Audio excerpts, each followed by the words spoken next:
देखिए, महाराणा उदय सिंह की दूसरी पत्नियां भी थी। उनमें से एक थी महारानी धीरबाई, जो चाहती थी कि उनका पुत्र जगमाल राजा बन जाए मेवाड़ का, और बाकी पत्नियां चाहती थी कि उनके बच्चे राजा बन जाए। यह था परिवार में टूट फूट।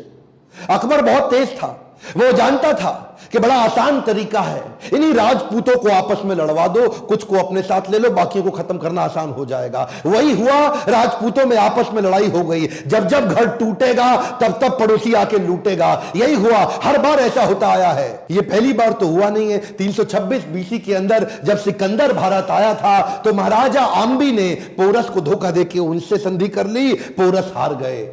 मोहम्मद गौरी कभी पृथ्वीराज चौहान को ना हरा पाते, जयचंद उनके साथ मिल गया, इसीलिए पृथ्वीराज चौहान हार गए। ब्रिटिशर भी हमारे देश में क्या कर लेते, वो तो ग्वालियर के सिंधिया, इंदौर के होलकर, हैदराबाद के निजाम और पटियाला के राजा 1857 में इन्होंने धोखा दे दिया, इसलिए हमारा देश मार खा गया था। और इसी तरह मुगल भी महाराणा प्रताप को कभी हरा नहीं पाते।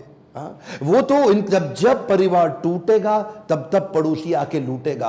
आमेर के महाराज को इन्होंने अपने साथ ले लिया, टोडरमल को अपने साथ ले लिया, जयसिंह को अपने साथ लिया। इन्होंने परिवार के ही लोगों को तोड़वा के अपने साथ जोड़ लिया। अकबर स्मार्ट था। यहां पे महाराणा प्रताप अकेले पड़ गए, लेकिन भीलों की सेना बनाई। वो जो जंगली भील होते हैं उनकी मदद ली, उनको ट्रेन किया। ये हारे नहीं कभी महाराणा प्रताप। वो आते थे, इनको पर अटैक करते थे, थोड़े दिन के लिए महाराणा प्रताप इधर उधर निकल करके फिर दोबारा नई सेना बना के फिर खड़े हो जाते।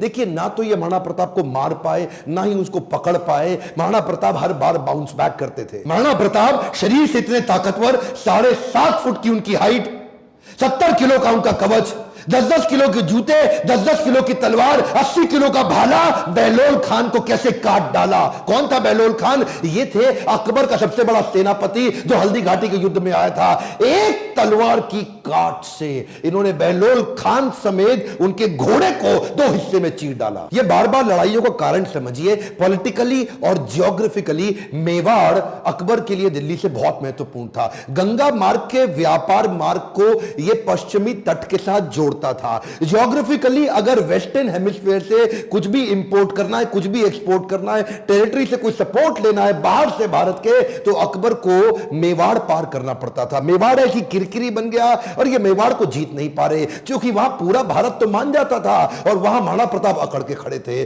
क्या है, एक्चुअली अकबर बहुत बड़ा था और महाराणा प्रताप सेना के मामले में बहुत छोटे थे, लेकिन महाराणा प्रताप का वैराग्य जबरदस्त था। ये बाकी राजाओं की तरह भोग विलास, इंद्रिय तृप्ति इसमें नहीं थे।